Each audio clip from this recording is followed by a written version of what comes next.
Здравейте! Днеска в този урок ще ви покажа как се решават нов тип уравнения, които до сега не сте разглеждали в 7 клас. Така че преди да започнем, харесайте видеото и се абонирайте за канала, ако все още не сте го направили. Нека започнем. Сега, какви уравнения ще разглеждаме? Уравнения от типа ax плюс b по скоба cx плюс d равно на 0.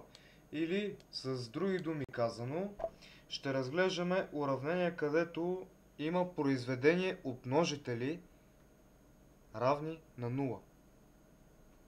Сега, правилото е много просто.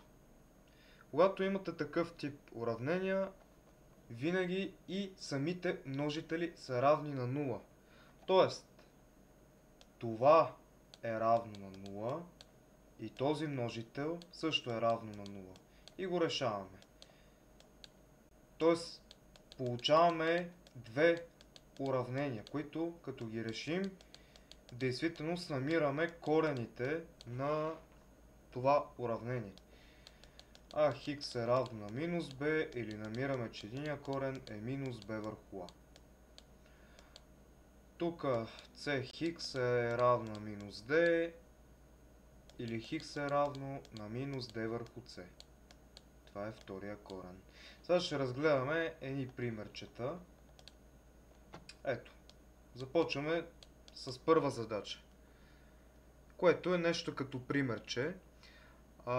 Имаме уравнението скоба хикс минус 1 по скоба хикс плюс 6 равно на 0.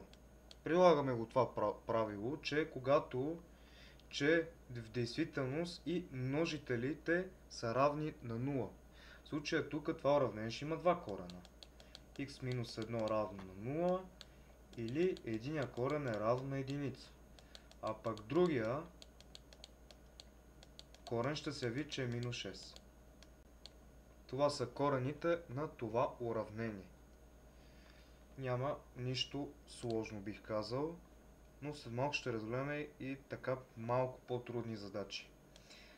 Втора задача. Дадено ни е уравнението 3х плюс 2 по х минус 6 равно на 0. Тук обаче се търси произведението от корените. Тоест х1 по х2 на колко е равно. Сега пак използваме това правило, което ви обясних, че когато решавате такъв тип уравнения, то и самите множители са равни на 0. Тогава, какво излиза? Че 3х плюс 2 е равно на 0. Прехвърляме двойката от другата страна, или се получава, че единия корен е минус 2 трети. Понеже тук разделяме двете страни на 3. А при другото х минус 6 равно на 0, другия корен намираме, че е 6. Тогава произведението на корените, защото това се изисква от тази задача, е равно на минус 2 трети по 6. Т.е. в момента заместваме. 6 по 3 се явява 2, или се получава, че произведението от корените е минус 4. Сега преминаваме към трета задача, която е следната.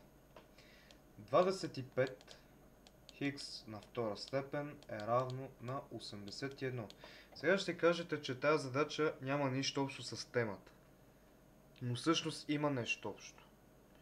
Просто трябва да се досетим. Първото, което е, че това 81 ще го прехвърлим от лявата страна. Или се получава 25 хикс на втора минус 81 равно на 0. В първия раздел по математика за 7 клас сте учили цели изрази. И там учихте как да разлагате многочлени. По-точно, с други думи казано, използвате формула за съкратено умножение а плюс b по а минус b е а на втора минус б на втора. Тоест тук, понеже знаете, че разлагането може да стане по няколко метода, ние ще използваме метода чрез формула за съкратено умножение, защото това е разлика от квадрати. Или ще се получи 5х плюс 9 по 5х минус 9 равно на 0. И тук пак правим абсолютно същото. 5х плюс 9 е равно на 0. 5х е равно на минус 9 или единия корен се получава, че минус 9 пети. А пък другия е 5х минус 9 е равно на 0. Прехвърляме девятката от другата страна с противоположен знак. Тук разделяме двете страни на 5, тук по същия начин. Или получаваме, че втория корен е 9 пети. И това са корените на това уравнение. Сега смятам да решим още така трудна задача. Ето тази. Хикс на трета минус 12 хикс на втора плюс 36 хикс равно на 0. Сега ще си кажете, че тук няма как да се реши, но всъщност има как. Просто при някои уравнения се налага някои многочлени да се разлагат. И в този случай този многочлен трябва да се разложи. Първо, какво трябва да направим, за да можем да разложим изцяло многочлена? Първо да изнесем общ множител хикс.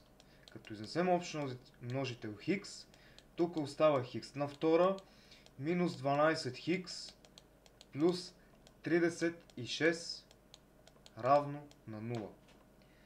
Сега тук получихме уравнение, в което имаме произведение от множители равно на 0. Автоматично можем да намерим, че единия корен на уравнението е 0. Нищо, че е едночлен. Пак дори и едночлените могат да бъдат равни на 0, не само многочлени. А в другия случай вече така по-става, защото имаме квадратно уравнение, което ще го решим чрез разлагане. И ще се получи така. Хикс на квадрат минус 6х минус 6х плюс 36 равно на 0. Така, тук какво правим? Понеже този многочлен членовете са нечетен брой и няма как да стане разлагането. Затова минус 12 го представям като разлика от по-точно сбор от минус 6 и минус 6. Защото сега мога да изнеса общ множител хикс, така по-точно да знаем кое ще групираме.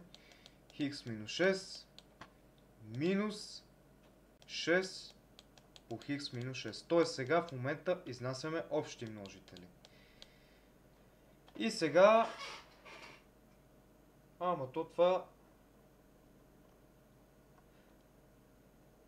това знаете ли, че това е формула. Това дори няма смисъл и да се прави. Защото тук получаваме уравнение, което може да се разложи чрез формула за съкратено умножение. А именно тази формула. А минус b на квадрат е равно на а на квадрат минус 2 пъти по а по b плюс b на квадрат. Или в случая това ще се получи хикс минус 6 цялото на квадрат е равно на 0. И когато имате многочлен на квадрат равно на 0, автоматично излиза, че имаме само едно уравнение, което да решим. Защото знаете, че втора степен мога да го представим и като хикс минус 6 по хикс минус 6 равно на 0. и ще получим абсолютно същите корени. С други думи казано, когато имате многочлен на квадрат равно на 0, реално има само едно решение. Това уравнение. Еми, друго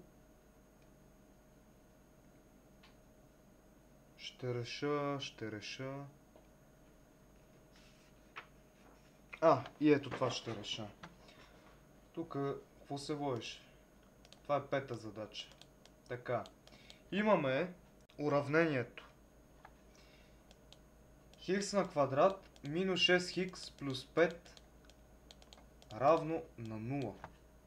Така.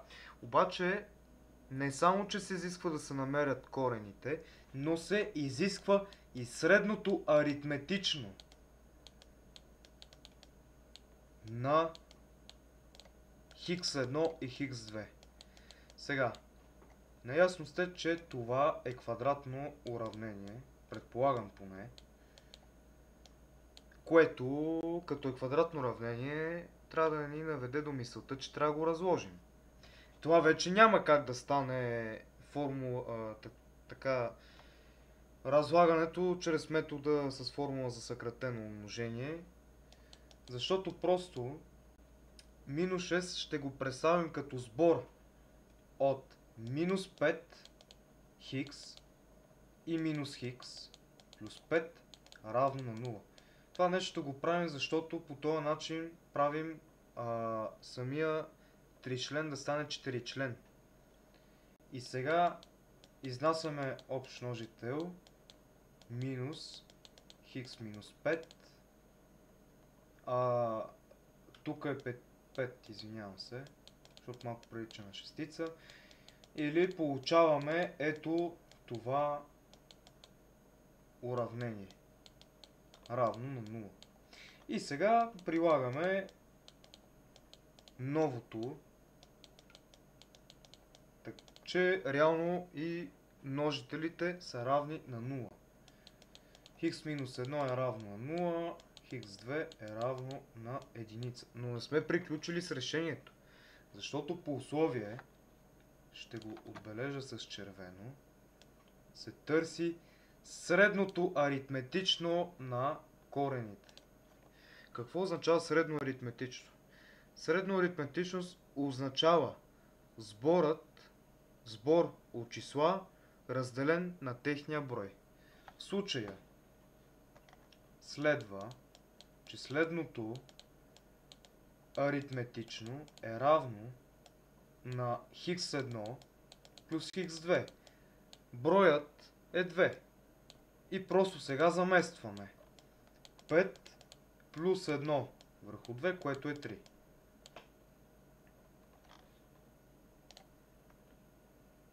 И друго. Общо взето това е от днешното видео.